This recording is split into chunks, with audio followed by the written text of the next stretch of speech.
Lah, orang-orang dulu kalau ngajarkan ilmu itu boleh enggak sih Gus di ruang yang tertutup gini?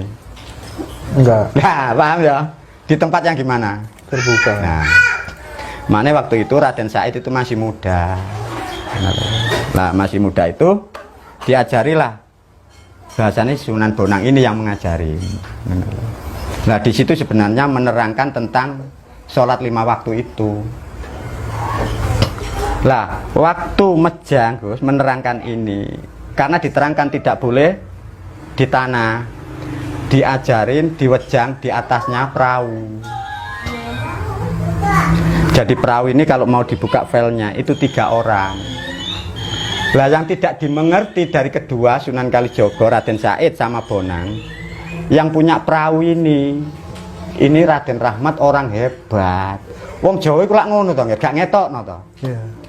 Minta tolong diantar di tempat itu. Lah di situ Sunan Kalijogo habis dari anak nakal kan, dimotivasi sama Sunan Bonang, diajarilah macam-macam tentang sholat 5 waktu seperti yang diajarkan itu.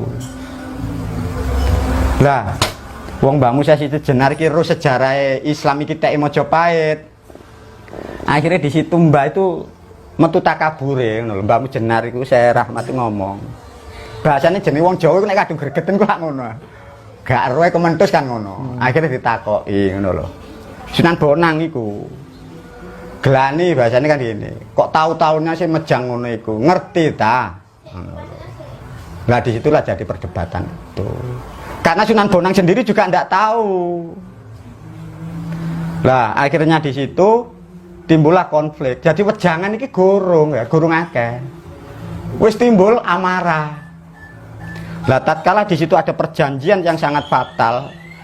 Akhirnya sing Sunan Bonang iki kena diarani wong sekti. Iku bahasane iku apa sing kira? Nggunggung wong Jawa ngono lho. Jeneng memang bahasa ini bahasa mudah. Kalau memang engkau si Rahmat kamu orang Jawa sakti dikdaya, kamu mampu bisa menyempurnakan hidupmu. Sip buktikan sekarang. Keluarkan ruhmu dari tubuhmu. Ya iku. Jenenge wong Jawa wis kadung kedeseran kan ya. Iya. Di situ dari perahu itu beliau nek jare saya kan gampang oncat sukma iku lho. Dibuktikan ya clear.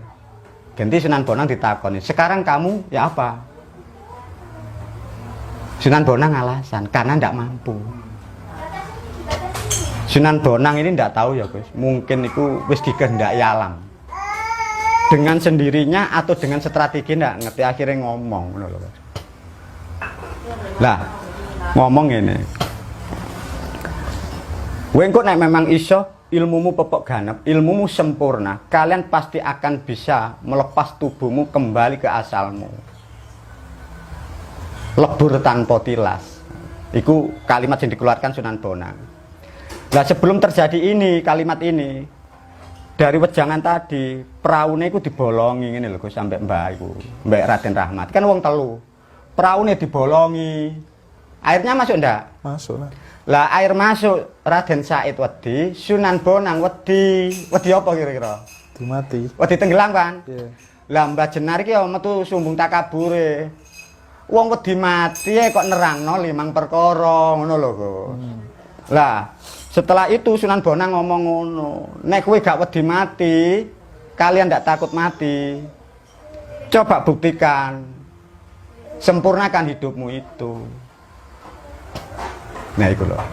Nah sebelum terjadi kalimat ini diselesaikan oleh beliau Mbah Mujenar, makanya dilokno wong wedi mati ae lho. Kok Mejang tentang ketuhanan kan ngono intine.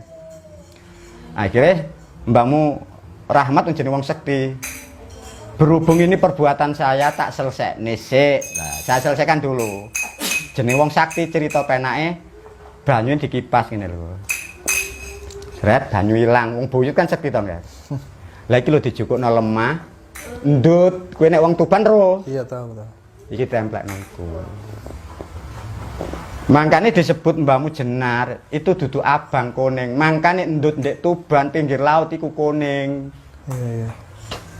Ditemplekno nduk kono mandek baru Mbah iki sendakup suku tunggal pada hari itu, tahun itu, dan bulan itu sampai sekarang beliau sudah tidak ada. Artinya sudah tidak ada di dunia. Tapi ya masih ada. Nah, makanya pesen dulu sama saya. Pesennya gini, Mbak Yu. Wis tanggar sing wis ya wis gitu loh bahasanya. Gak usah diwek-wek. Nah, itu pesennya gitu. Wis tak buka nanti nduk kono, terserah mau kemana kamu.